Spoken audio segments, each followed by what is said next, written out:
So I was watching a video by WoWcrendor yesterday. I assume you guys know who he is. If you have any interest in World of Warcraft, you probably know who WoWcrendor is. Anyway, if you're not interested in World of Warcraft and you don't want to hear me talk about nostalgic things and why World of Warcraft isn't the game it used to be, just tune out, obviously. I just feel like talking about this for some reason. So, anyway, so I was thinking about it, and he was talking about sub losses and why WoW has lost 3 million subs again. It brought back memories, and I started thinking about World of Warcraft and when I used to play it. For those who don't know, I used to play it pretty avidly, all the way back from sort of the end of Vanilla into Burning Crusade through to Wrath of the Lich King. I've played every expansion since then, obviously. But it got me thinking about the game and why I no longer play it very much and why I used to love it so much. And to me, honestly, I think World of Warcraft pre-Cataclysm is, in my mind, the best video game ever made. And I've been playing games since I was about 2 years old. So take that for what it's worth, but I honestly think that it's the best video game ever made by human peoples. Okay? And it got me thinking about why it's no longer that way. Why I no longer feel that way about the game. And I'm sure millions of other people have covered this and, you know, whatever. But this is just my opinion on it. Anyway, so basically what I concluded was there's two pillars, right, that made World of Warcraft so good.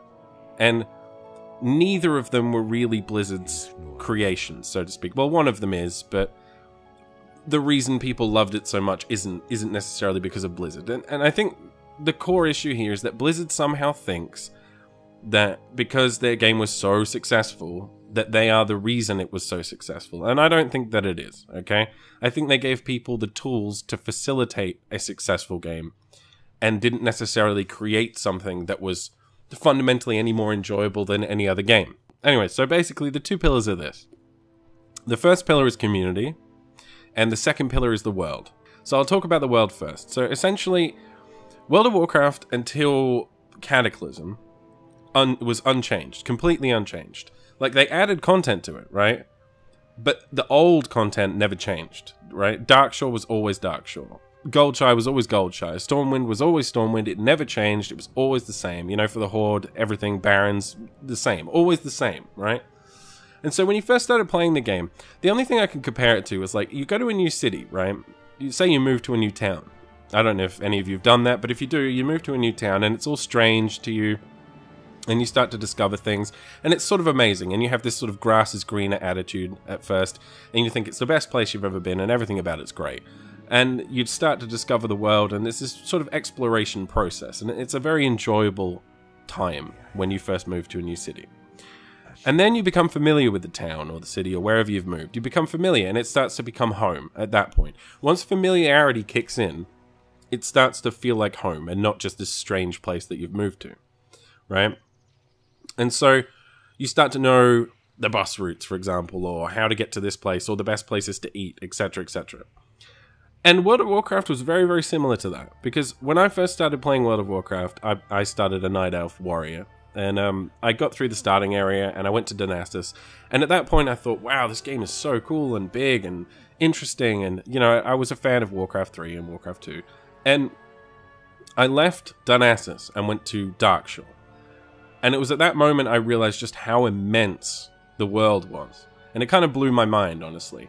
And I realized how immense the world was. And I was level 12 at the time, and there's this crazy fishing quest there. It used to be there anyway. I don't know if it still is. But there was a fishing quest there, right? And this guy would ask you to fish up, like, a specific type of fish. And it took absolutely ages. If you ever did it, you know exactly what I'm talking about. It took ages to do that quest, right? And I remember getting there at level 12, and it's a super gloomy, depressing place, but it didn't matter to me because it was so immense and interesting, right?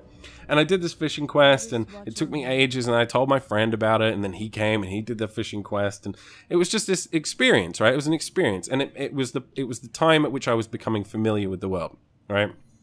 Fast forward a few years, and I know every aspect of the world. I've explored the whole continent. I know everything there is to know.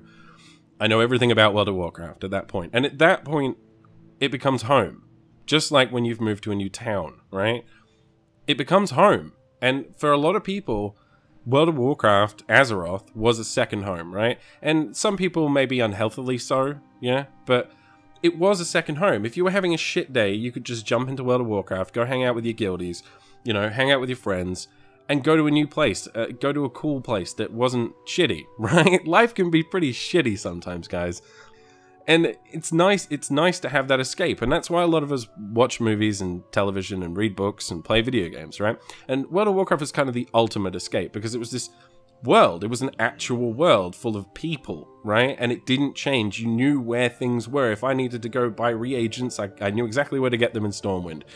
You know, there was little tricks, like in Goldshire, for example, people used to be able to glitch up the wall and get on the roof, and that was taken away, obviously, later, but that was there, and you could get on the fountain in Stormwind, and there was all these little things. You could hack through the walls in Ironforge and find old Ironforge, and everyone had all these conspiracy theories and speculation about old Ironforge. There were all these things, and everyone knew them, and everyone discovered the world together, right? And it became this collective experience, and that familiarity led to this sense of it being essentially a real place, right? Like another home, a second home, a home away from home, so to speak. So that's the first pillar, right? And the second pillar is community. And so in the old days of World of Warcraft, people didn't know anything. There was no internet, right? There was no, well, there was. I mean, there was obviously there was internet, but there was no like website that you could go to and just find everything you needed to go to. They didn't data mine every piece of information about the game, right? So the community had to discover it for themselves and sort of share that information with one another. So that was really, really awesome and built a strong community. And the other thing is that in order to get anything done in the game, other than just questing, right, you had to group up with people. If you wanted to do dungeons, you had to find people. You had to go talk to people, or wait outside the dungeon at the meeting stone and find another person to do content with. And because you did that, a lot of the time you'd run into people that weren't maybe necessarily very good, and it might take you a little while to clear a dungeon. And during that time, you'd talk to them, right? You get to know them, and then maybe they would invite you to a guild at the end of it. And then you'd go hang out with that guild. You get to know the people in the guild. You go on vent, and you start doing higher level content, and then maybe even raiding, right? And in order to get anything done in that game, you had to bond with people. You had to meet people, you had to make friends with people, you had to be cohesive if you wanted to do PvP with a group of friends, you know, or if you wanted to like go raid Ironforge, if you were the Horde, for example, you needed a guild with people who were willing to do that at a time, right? And the Dungeon Finder, and that's the second pillar, right? And those two pillars are the reason, in my opinion, that World of Warcraft is the best video game ever made, and why it was so successful, right? And there were two elements that destroyed it, right? The first one is the Dungeon Finder, and the second one is Cataclysm, the expansion Cataclysm. So, the Dungeon Finder has been covered by a number of people before, but I'll just briefly cover it. So essentially, the Dungeon Finder was introduced, I think, at the end of Wrath of the Lich King, and it started to chip away at the community, right? You no longer needed to go out and find a group of people to do content with. You could just queue up in a little tool, you press the button, and there you go, now you're in a group. And because you didn't know those people and hadn't worked with them before, you hadn't met them before, and, you know, there was no need to stick around or be cohesive because you could just leave if they were shit, you didn't really get to know anyone. And then they introduced the cross-server functionality, which meant that you weren't ever actually going to interact with those people ever again, so it made the situation even worse. And so, ultimately, that just destroyed the community. It destroyed any need to find other human beings to work with, be cooperative with, so you could clear content together. It just destroyed that completely. And it was a fundamental error. And I know that they realize that now, but, you know, there's no going back on that. They've unleashed that one, unfortunately. And there's no repairing that situation. People would never accept returning to the old system now. And it really is a fundamental shame and crime that Blizzard put that system in the game, honestly. And I think it just shows a complete lack of understanding about what made that game good. I don't think Blizzard understood that, right? And I'll get onto why in a minute. And the second pillar is the world, right? And as I said, it was sort of a second home for people. And if you were to come home one day to find your house look completely different, was in a completely different place, and there were people living in it you didn't know, you wouldn't be very happy about it, right? And so when Cataclysm dropped and they revamped the entire old world, that experience, and a lot of people, by the way, would roll characters, get up to level 10, start again, roll characters, get up to level 20, start again. I did that 100 times, probably. And so you experienced that world so many times. You knew exactly where the quest givers were. You knew exactly where to go. You knew everything about the world. It was incredibly familiar. Even like little optimal routes between point A and point B. You'd find all these things out just through the sheer amount of time you'd put into the game. And all of that disappeared overnight. We all woke up to a brand new world, and initially everyone was excited, but I think it was very, very quick that the change happened in people's minds where they were like, oh, hang on, like the Barrens isn't the way it was, and Darkshire isn't the way it was, and hang on, you've changed all this stuff. Like, I used to like this stuff. Like, for example, I used to like running old dungeons, and they changed all the dungeons. And what I would do is I'd take my low-level friends who joined the game, for example, on my like high-level character, and I'd run them through those dungeons, and I'd like grab aggro on all the guys in the dungeon and then just kill them all at the end. And that was really fun. I enjoyed doing that, right? It was fun to show my friends how powerful you could ultimately become. It was cool to like help them level up and get gear and stuff. Blizzard essentially removed that when they changed all the old dungeons. Like, it just felt like they didn't understand what the world meant to people, and they didn't understand the importance of the community. And they seem to think that the content that they create and the mechanics that they add, and oh, now we have siege battles, and now we have PvP, and now we have this, and now we have pets, and now they seem to think that that is what made the game good, right? The content, the mechanics that they put into the game. And I don't think it is, to be honest. I think that World of Warcraft is, for most part, is a bit mediocre, to be honest. Like, in a lot of respects, in terms of mechanics and stuff that are available there are a lot of better single-player games available that cover those things. The thing that made World of Warcraft good was the fact that it had a living, breathing world full of people who you could talk to, meet, get to know, in a world that was cohesive and never changed, you know? That would always be the way it was. And those two changes, the Dungeon Finder and Cataclysm, essentially killed those two pillars of World of Warcraft and what made that game so great. And I think it's a real shame, to be honest, and I don't think it will ever be possible to repeat that.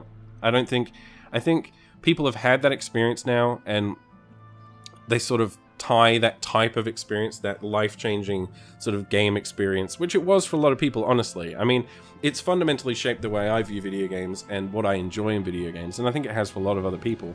And I think a lot of people miss the days, you know, when it was like that. People always harp back to how good World of Warcraft used to be. And the reason is because of those two things, the community and the world. And I think Blizzard made a terrible mistake in not realizing that they weren't responsible for the success of their game.